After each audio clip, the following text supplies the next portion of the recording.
Geocachomaniacs. Spoilers. Spoilers.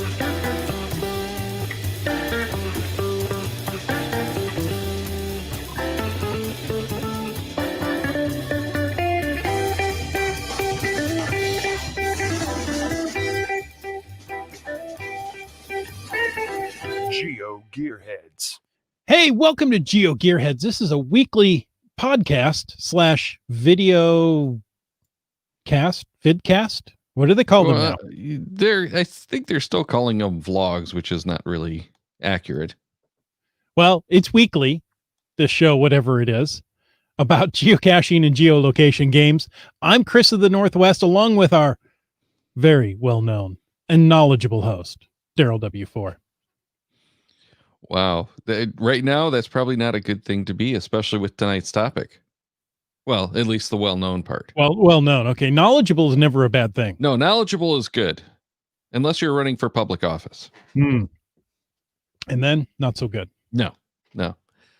But tonight we're going to talk about cybersecurity as a total change of pace, because both Chris and I work in the IT field, and it seems like this year we're getting more of the questions and comments about this kind of stuff than I certainly remember before. And I don't know if it's just because we're tuned into it a little bit more than usual because of all the COVID lures and stuff, but it certainly seems like it's getting worse.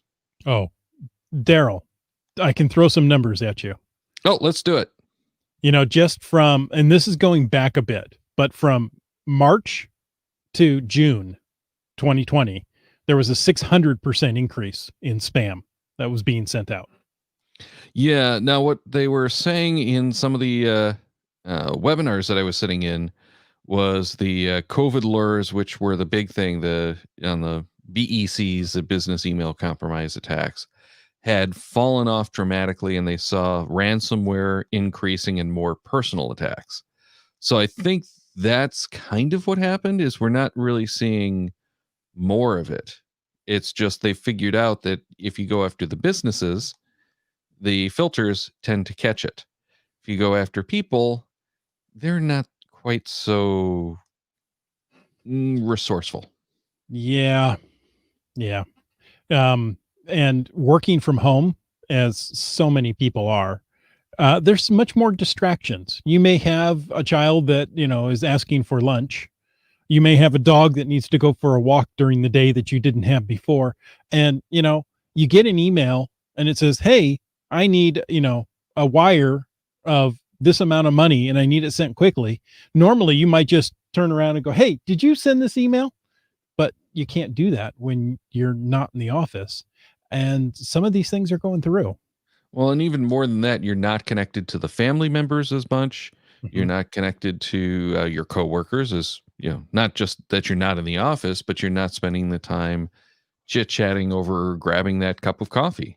Mm-hmm. So you're disconnected from people. You have no idea, as much as you used to, what anyone is doing. You have maybe the posts on Facebook, which is a great way for people to collect information about you anyway.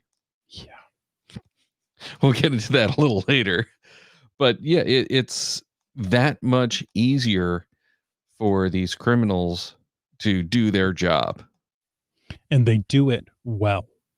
And they're getting better because with success, they're able to pull off more because they get better practice. Mm-hmm. Mm-hmm. Exactly. So the interesting thing, though, is we've started to see a return of some of the phone calls.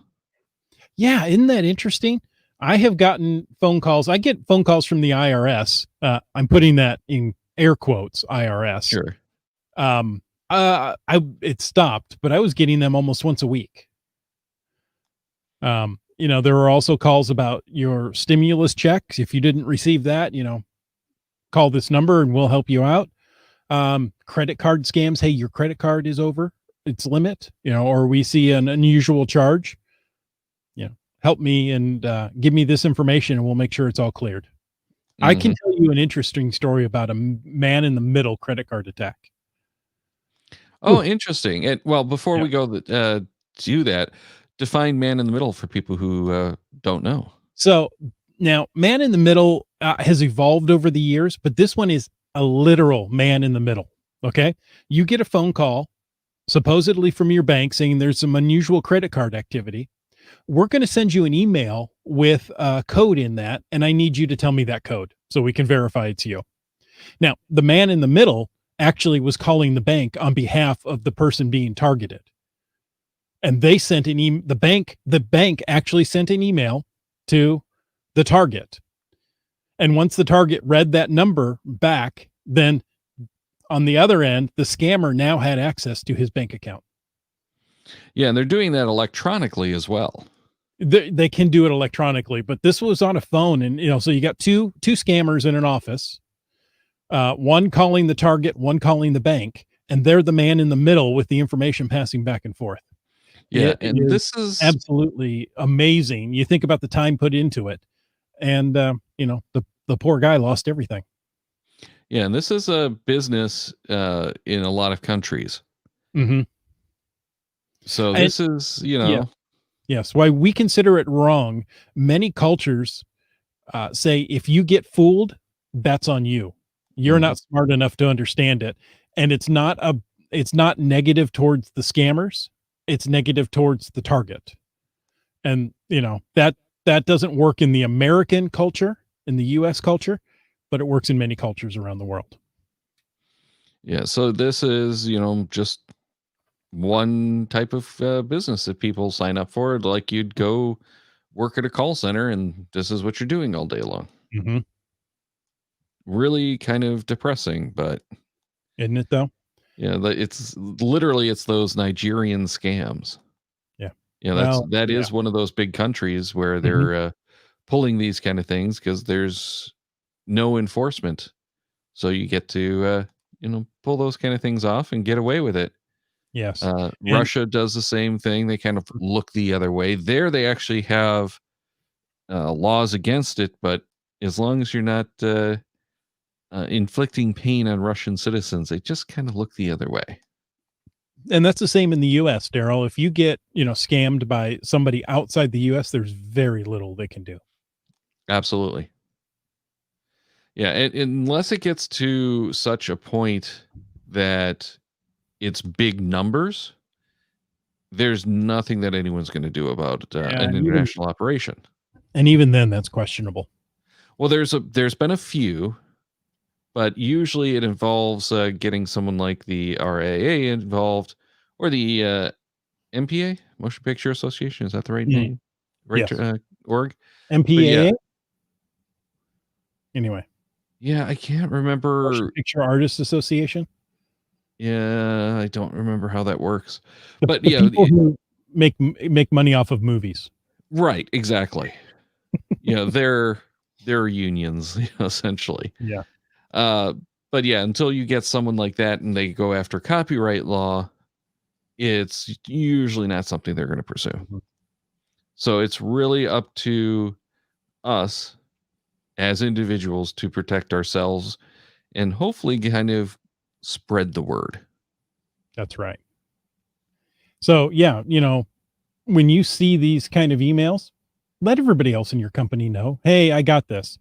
And, maybe they all got it too, but that's not the point. Well, it's not just at companies, it's at home too. Mm-hmm. And one of the things they like to do is impersonations, which is really pretty easy to do. I know not what you are talking about. You've got the lookalikes where it's like instead of Gmail, it will be GMAI1. Okay. You're not looking closely. It will be the same thing, or what they like to do a lot of the time is grab a Gmail, an Outlook account, something like that, where it's a free email account that looks like someone's name. Right. So they're emailing you from a different account that looks like it is still theirs. And say, hey, I lost my password. I had to create this. Can you do this for me really quick? Mm-hmm. Exactly. And anytime someone's asking for a gift card, if they can accept payment in gift cards, iTunes cards, Well, and one of the big scams that's going around right now is, hey, can you, I'm busy. I need a gift card for, to get to this person today. Can you run down to the drugstore, convenience store, whatever, grab one and bring, and send me the codes.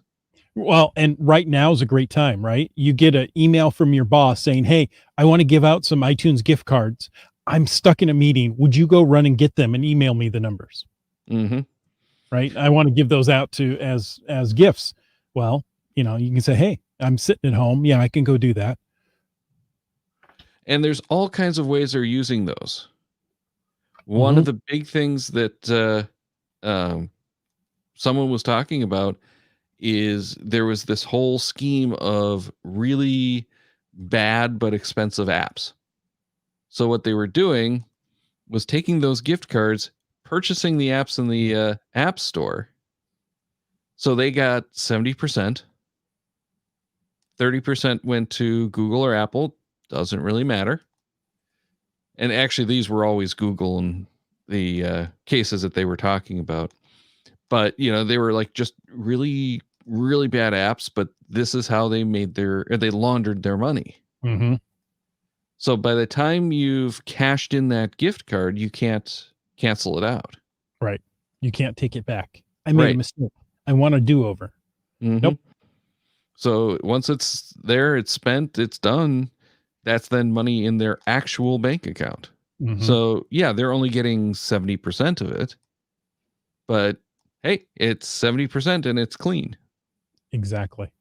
And it's better than nothing for them. Yeah. So it's all kinds of clever ways. You'd think that if they're putting this much effort into it, they could do something better. And they're creating apps. Why not just make a good app? Yeah.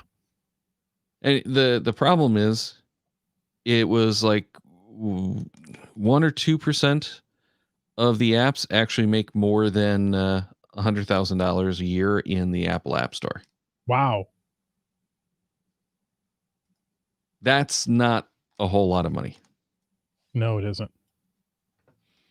White Coaster says he got an email like that from his landlord last year, contacted her at a different email address to tell her she'd been hacked. Yeah. That's not necessarily a hack. A lot of the time, those imposter emails are using information collected off of Facebook or LinkedIn.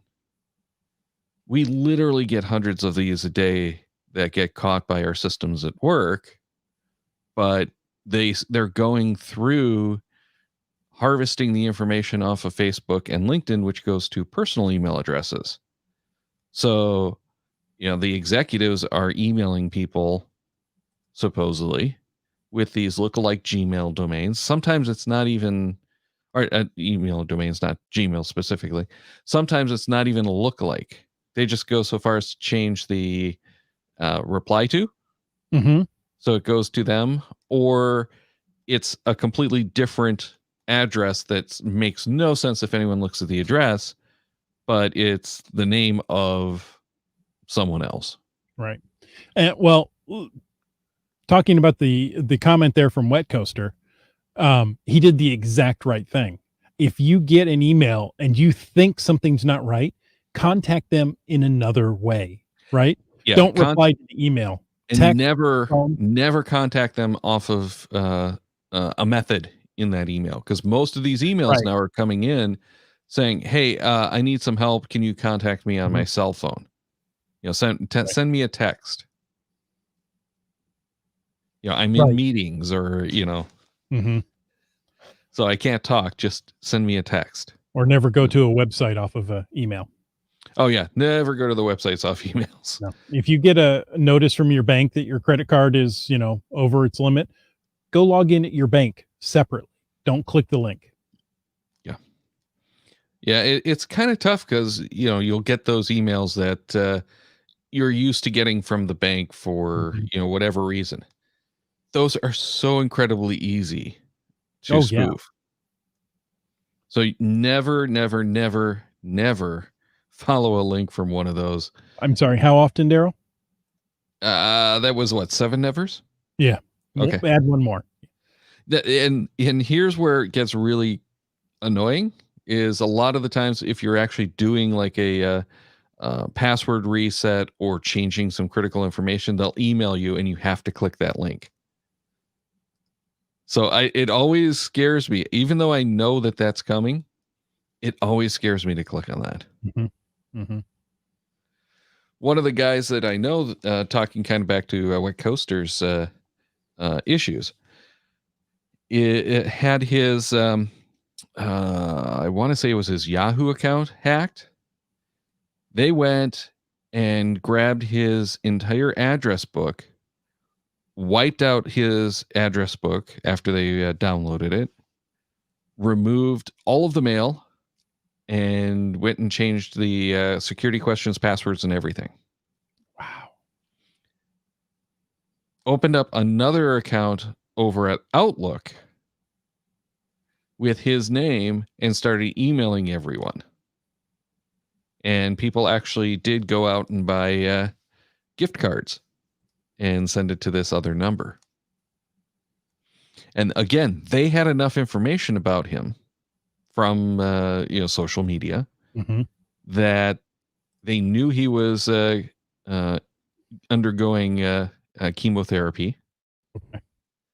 And actually were able to use that. So this was a very targeted attack. And it worked. I don't think that anyone actually sent the gift cards because by the time that happened, they realized what was going on. Yikes. Well, so there's spam, there's telephone calls, right? We've seen the spam telephone calls, spam email. There's emails on the election, there's straight up blackmail emails. These were going around little over 2 years ago is the first time I saw one. Hey, we've seen what you're doing online. If you don't want others to know, send me Bitcoin, $500 to $1,000 of Bitcoin, and I'll delete all the information I have on you. Of course, the credit card. Another good one is a package scam. Hey, your package has been delayed. Click here to find out why. And Which it's is huge right now because of the holidays, and everyone is getting their packages from Amazon or whatever other services, and it's really an easy target for these guys. It really is. So make sure you're not going to fall victim to that. Again, never click on any of those. It's rough, but always go to the website for it. In some cases, it's, hey, we found this package that we think might be yours. And the worst part is, I actually used to get those from both UPS and FedEx before I got out of the shipping game entirely. But, we would get those. It wasn't a big deal. And at this point, they've started doing the phone calls. Interesting. So you don't get the email so often from the actual carriers. It's going to be a phone call. Okay. But even then, how do you know it's really them? Yeah. Because there are call centers out there in several countries that this is their business. And it's always weird because that one I never figured out. If someone asks you for money to get your package back, it's likely a scam. I've seen emails that says, oh, hey, your Amazon orders come through, but your credit card was declined. Here's a $700 bill. If you have any questions, call our billing department. And all they want is you to actually call that number. They're giving you enough of an incentive that hey, that's not mine. I didn't do that. I better call. And when's the last time you actually talked to someone from Amazon? Oh, 3 months ago. You talked with a person? Yeah. Over a phone. Yeah. About a purchase? Yeah. Was it personal? About a misdelivered package, actually. Okay.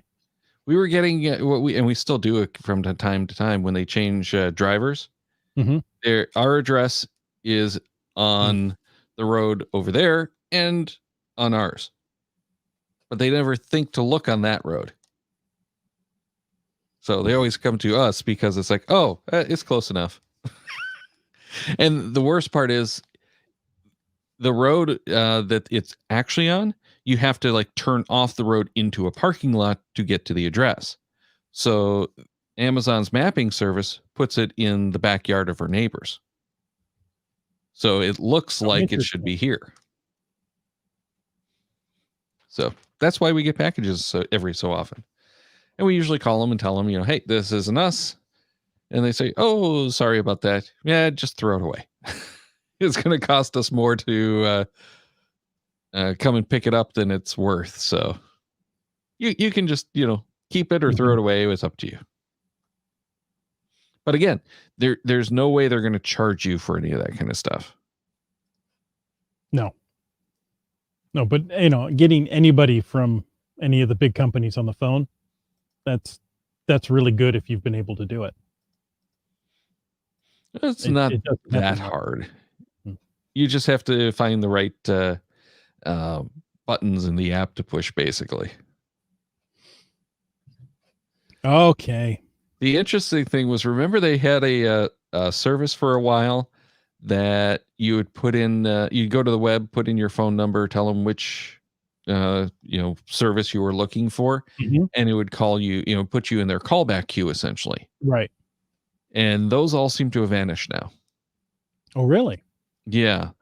The centralized services like that. Yeah, I think that it got abused too much, that no one wanted to be part of it. Yeah, and you'll get people doing these kind of scams on the businesses all the time on behalf of other businesses. So this is... Go ahead. I always have the accounting department, hand me invoices. Hey, we got this invoice. Is this something we use? No, this is not a company we use. Our web hosting is due. And here's web hosting from 5 different companies. Like, we don't use these companies. Don't pay this bill. But, somehow they know when it's due and they're going to send you a fake bill. And, if accounting isn't keeping up, they pay the bill.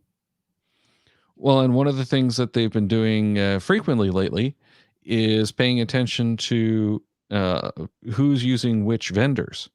So they're sending you invoices from vendors that you actually use. So let's say you use UPS. They will send you a UPS bill with different payment information. They're also doing a lot of the, hey, UPS has changed its remittance information. Here's the account that you now have to wire the money to.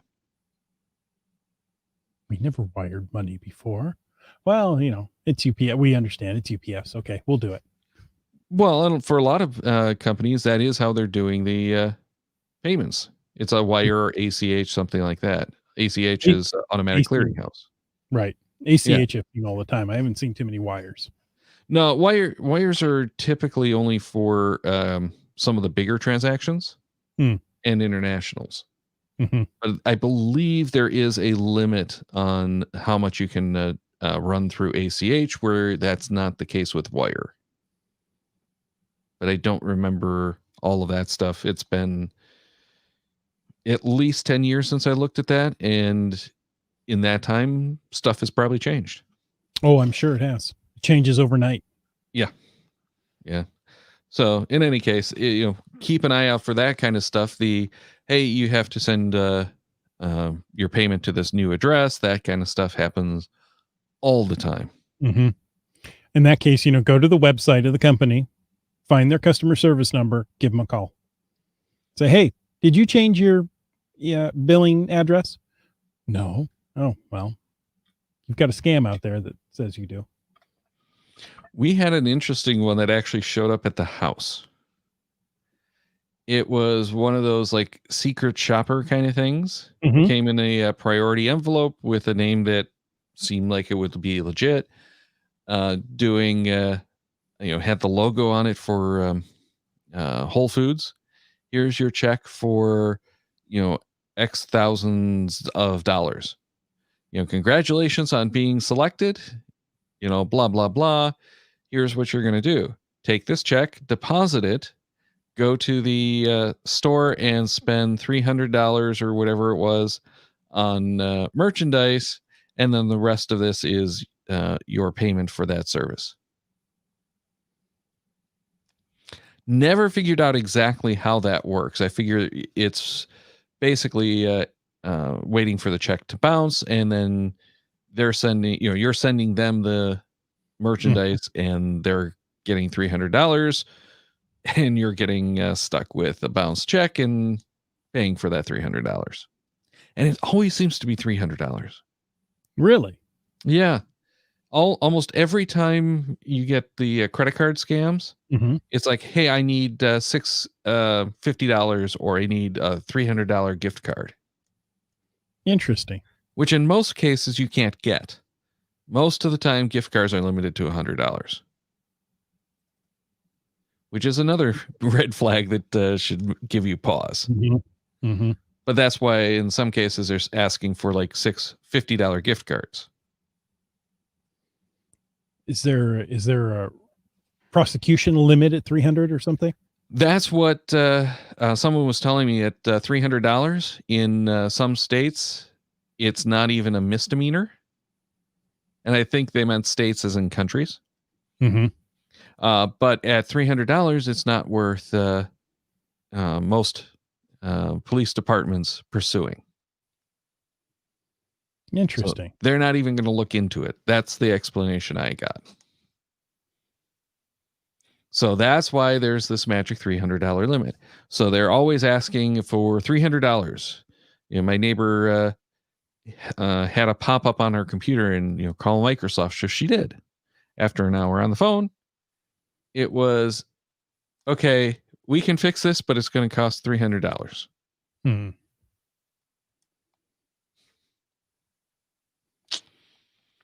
There you go. Ah, the good old days. Oh, wait, that was last week. Well, that was about 3 weeks ago, I think now, 4 weeks. Just to be clear, Microsoft, Bill Gates, what just happened over here? Elon Musk are not going to send you money, no matter what you do. Nor are they going to ask you for money. That's true. So, Randy of JR and Juju emailed and said when he gets a call from Windows, he tries to keep them on the line for as long as possible, pretending to do everything they ask. And when he gets to the end, we'll ask them who's going to pay me for my time and troubleshooting for their system. And then he tells them I'm Bill Gates, their boss, and asks for their employee number. I believe if they're talking with me, they're not ripping off some other person. That's probably true. In most cases, it is definitely true. And the reason I say that is mostly these guys are buying the services off the shelf. They don't know what they're doing well enough, right, to be able to do anything about it. Now, if it's something like a ransomware, that gets a little bit more dangerous. Oh, it can. Do you hear about the big ransomware attack on Garmin? Yeah, we talked about that actually. Did we? Okay. Yeah, on one of the randomized shows. I'd forgotten we did. So, and the insurance company actually paid that one off. I can't believe that. Garmin went ahead and do that. Yeah. Paid the ransomware. They were only down a couple of days because of that. And they paid upwards of $10 million. But it's an insurance policy. So the insurance company pays it out. And it's just the cost of doing business now.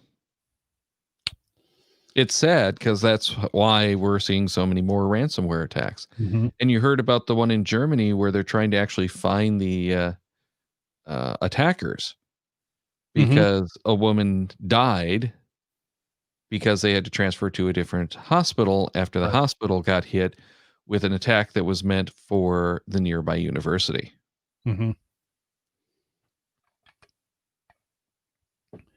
So ransomware is real, and the big players in ransomware are going after the big companies, and they have franchised their lesser business out. So ransomware attacks are actually on the rise from these franchisees because, ransomware is a real business and people are Mhm. making money off of it. Well, and Uh, this is where the BECs, the business email compromises, are really thriving right now. They're trying to get your credentials because the best way to get their ransomware onto a system is by getting your Google Drive, which is Gmail, or even better yet, they get your Microsoft 365 password. Because mhm. anything that's hosted on one of those services in the OneDrive or in Google Drive is usually whitelisted on a server somewhere at at any of these companies, and you can download anything that comes from those services. Right. So So that now they put their ransomware on your service and send the link to that. And the problem is there is no good way for those services to scan for it until they know what that ransomware is. They can't scan for it at all and that ransomware can sit there for months or even years dormant until they're ready to use it. to In turn it fact, on. they often have people they hire to go investigate the company that they've infected. They don't even know what company they've infected many Well, and times. that's getting into a lot of the bigger companies. Mhm. We're talking, I'm talking on the BECs with that low level stuff is just the way that they're franchising it out now. This is stuff that you can buy almost off the shelf. So you've got the little guys who are doing this to the little companies. You get into the bigger companies, Mhm. the ones with deeper pockets. And by bigger, we don't necessarily mean the more money or higher profile, because it could be any number of things, because they're scouting these companies like you would a company for a investment or a takeover. Mhm. You know, Mhm. how much how much is it worth if they get uh, locked out of their data? Exactly. Those are the companies that they're looking for. The ones that will pay 50 or 65 million dollars, which is an insurance policy on them. Yeah, it's literally just an insurance policy that you buy. Now, is cyber insurance worth it? Sometimes. Sometimes yes, sometimes no. Um, you can never have enough, and it's usually not what you think it is when the attack hits. Well, and at this point, you have to get insurance for ransomware. You have to get those riders for ransomware in almost every industry. It's gotten to the point where if you have investors, the investors are going to mandate that you have that insurance. If you're working with other companies, most of those companies will require that you have that insurance. It's not a legal obligation. It's a we're not going to do business with you if you don't have that insurance, Mhm. because this has become such a big deal. And that really just started to become a thing in 2020. It started in 2019, but it's a 2020 thing that this is now, you know, as an added expense on your insurance, now you have to get the ransomware attacks. Mhm. And they're paying them out. So it's not cheap to get a ransomware rider on your policies. Not at all. Not at all. And ransomware can even hit you as an individual. Yeah. Maybe not the Yeah. company, maybe not your company email, but your personal email. It can hit there too. And you think, well, no problem. I'm using OneDrive or Dropbox, and everything's in the cloud, so it's safe. Well, it's not, because if that hits your machine, that's going to encrypt every file it sees, and it's going to see those online files, encrypt them, and thus now they're encrypted up in the cloud, and well, you're hosed. Yeah. So it's and your backups are going to get Can be. encrypted as Mhm. well. Because a lot of the times, what they'll do, they'll encrypt those files and won't won't lock them. Essentially, it will have them encrypted, but decrypt with a key and everything on the fly until they turn that switch off. And now you can't get to anything. So they'll wait 3, 6, 9 months so that they can ensure you are going to have to pay to get your data back. So yeah, backups aren't necessarily very good. I mean, they're wonderful, but yeah. You need to have your backups, but you need to have in a backup. ransomware situation, they're not necessarily going to help you. The Right. chances are they probably will not help you. Now, that said, one of the better ways, as I understand now, to protect against a ransomware attack is to have encryption turned on your device.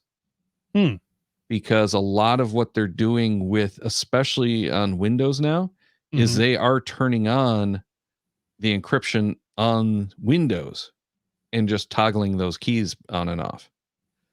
So one of the reasons a lot of companies have gone to encrypting all of their machines is because it does make it harder for the ransomware attacks. It's also safer to do anyway. So as long as you have a modern machine, it makes it a little bit tougher for you as a user because you can't, pull out that hard drive and drop it into another machine, all that kind of stuff. But you can't really do that with most of the hardware anyway. So Sure you can. well, most of the hardware now, well, I shouldn't say that. A lot of the hardware now, it's not quite so easy anymore because they are soldering on the chips. It's not. Oh, that's just Apple products. Well, no, we've got that on some of the Lenovo's and some of the Dells. I think it was that we got like that, but like What? the Acer, that not the Dells, the Acer. We're doing that. But yeah, if you have like a Chromebook, they're always soldered on. It seems. It's too costly to put in a small thumb drive like that. Although I have seen some of those where they're actually just SD cards, internal SD cards just mounted there. But yeah, so what's that? Nothing wrong with that. What, an SD card? Yeah. It's a little slow. Yeah. I mean, it's not the best, but But for a Chromebook, what are you really doing off the nothing. Doesn't really matter because it's all cloud-based for the most part. But all the modern machines I've seen have come with an M.2 drive, and that's socketed, so that goes in and out easily. Yeah, I'm trying to remember which one it was. I actually had an M.2 drive on it, but it was actually soldered to the board. Why use an industry standard part and then solder it? Well, because I'm assuming it wasn't actually industry standard. They were probably missing something either on the motherboard or on the M2. So, hey, it's easier to pull this off. And that's one of the newer things, apparently, is some of the getting into all kinds of architecture that's going probably a lot too far. But a lot of the new chipsets are actually looking at putting the SD controllers on the chipsets to improve the performance. So that's why I think they're moving it onto the boards soldered, is because it is faster. Now, there's some of the ones that I've heard about, I haven't actually seen any of them, have the like 128 gigs or whatever soldered onto the board. But then they do a socket for the M2s. So you have your very fast boot device. Because M2 is, slow by today's standards, apparently. There's still nothing faster. No, the onboards are faster. Not by a whole lot, but they are a little faster. Okay. So that's that's the thing. It's you can only go as fast as your weakest component, and then they're determining now that bus is causing some bottlenecks. Amazing. Isn't it? We are going to end up at a time in the very near future where we just cannot upgrade RAM. You're going to buy the machine. That's the RAM it has. Mm-hmm. It's going to be very quick that RAM is integrated into the processor. That's started to happen more and more now. Mhm.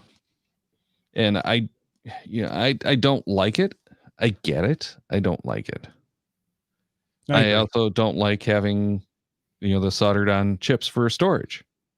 No. I want to be able to swap those out.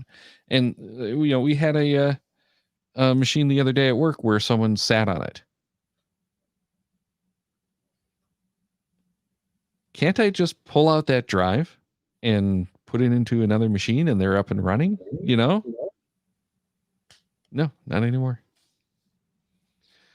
But, for most companies, don't do much on the drive anyway. So it's just sign into your online accounts and you're done, which is actually the way that we work anyway. So it's not a big deal.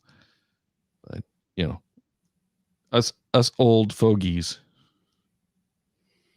Oh, Darryl, I can tell you stories. So, getting back to the actual topic, be careful. Never respond to anything from an email or text. If you get someone calling you on the phone, it is a lot of fun to keep them on the phone. It is. But you're probably best off to just hang up. And I actually don't even answer the phone. If it's not a number that's recognized, I just don't bother. If it's important, they leave me a message, and you have to kind of sift through that to see if it's actually real or not. Mm-hmm. And that's a whole thing itself, is the voicemail phishing attacks, which they call vishing. Mm-hmm. If it's a number I don't know, sometimes I'll answer it and mute right away. A lot of people have told me that you should do that because in most cases, it removes you from the automated lists. Mm-hmm. I don't bother doing that. Now, for the longest time, I had my voicemail as a fax tone. Right? So if I didn't know who it was, it goes to voicemail, and that voicemail is a fax tone. And spam calls dropped. I mean, Wouldn't that away. be a modem tone? No, it was actually a fax tone. Because the faxes, I didn't think answer with a tone. So it's the modems that answered with the tone. The faxes, the caller initiates the handshake. I thought. No, there's a different fax tone than a... No, there's a different fax tone for sure. But I thought that the faxes, the caller initiated handshake. And that's how those like fax bridge things would work, like 20 years ago. They would silently listen, and if they heard the handshake from the sender, then they'd switch it to the fax machine. There you go. Yeah, that's a fax tone. That's a fax tone, and it's very short. But yeah, it's not a modem tone. Yeah, but the modems are the ones that answer with the tone. Faxes don't, so someone just isn't paying attention. No, or you most can people answer are with the old AOL dial-up tone. Yeah, you've got mail. That would probably freak them out too. Wits End sent me a video not too long ago of a gal who sounds like Siri talking to a spammer. And the spammer kept going, "Are you an AI? I am not an AI. I just have an interesting voice." That would be awesome. And she could do the Siri voice quite well. And eventually the spammer is like, I'm talking to an AI. I'm not talking to a real person. And hung up. Well, they've done a few of those calls recently where it was guess the real agent versus the AI, Mm-hmm. more often than not, people think the real humans are the artificials and the AIs are the real people. Yeah. Some of these deep fakes are getting really good, or it really starts to sound like people. Well, it's not even the deep fakes necessarily. It's just they've gotten very good at impersonating actual humans and learning what those tells are that humans don't necessarily even recognize. Yeah, that could be. So the humans don't seem as human as the AIs do until you get them far enough off their script that they can't tell what they're doing. Kind of scary times. And this is an arms race. So it's just going to get worse and worse and worse. Without a doubt.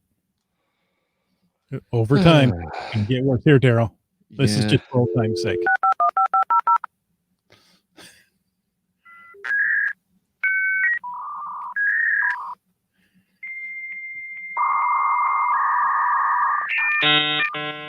I've got 1,000 free hours for you, Darryl. All you have to do is load this CD.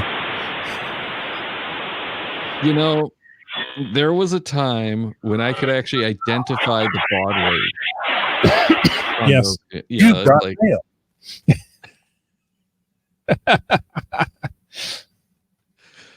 yeah, I ran a BBS, so modem tones were actually important. Mm-hmm. Mm-hmm. But I would hang up on services like AOL and CompuServe if I didn't get the 2400 baud, because then you're paying for time that you don't, you're not going to get back for the slower connection, because that was still time-based billing at the time. So yeah, what I'm only getting 1200. I got to hang up and I got to reconnect. Dial again. It's worth it. Yeah, well, and it was too. Mm-hmm. Some of those services were pricey. I don't remember what it was, but I remember it being like cheaper to get a value meal over at a fast food place than it was to pay for 10 minutes of AOL. Mm-hmm. Oh, how times have changed. Good old CompuServe.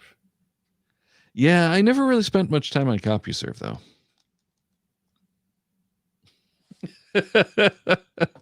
Pizza Ninja says he still gets a happy feeling when he hears modem squeals. He would. It still induces dread. Yeah. Yes, it does. Wow. All right, we are so far off topic, and I think we've just scared everyone.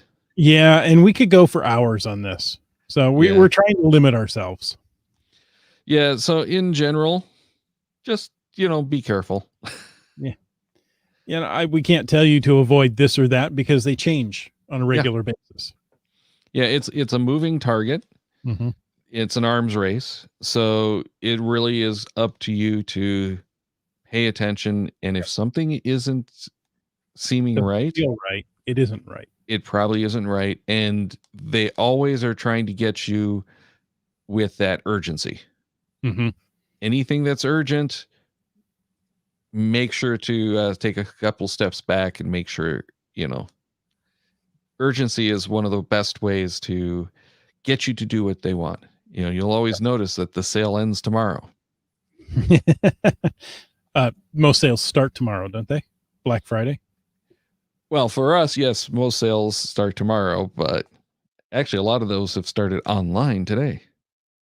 Ooh. But they only go through the weekend. So act now. All right. Hopefully people have gotten a little bit out of this and will be a little bit wiser. Because it is kind of dangerous. It really is. And we could probably go through a whole nother show of just the stories that we've heard of people who have been hit. Because that's the whole thing. We have seen more people getting hit by these now. Yeah. Yeah. Meanwhile, Coon and Bud was out playing Pokemon Go with the family. Oh, nice. Good job. Get out there and have some fun.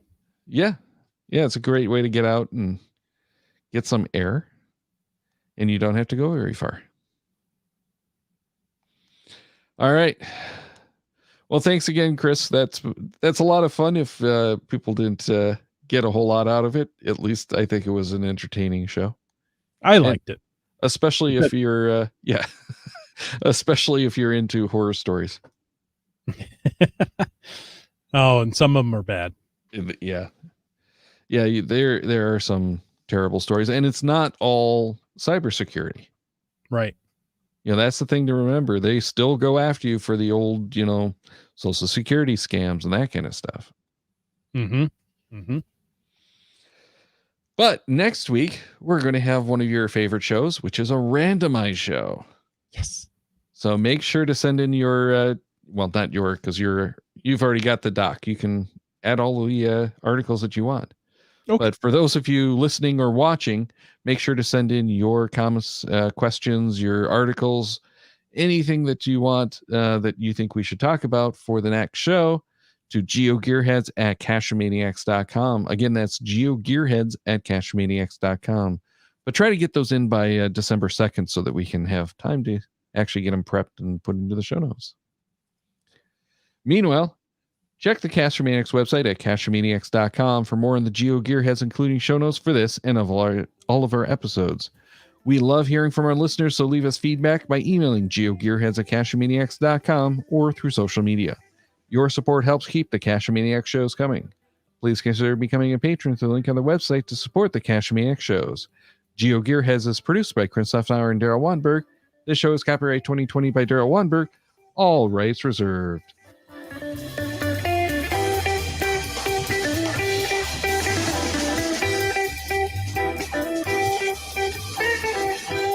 Cash with a Cachemaniac.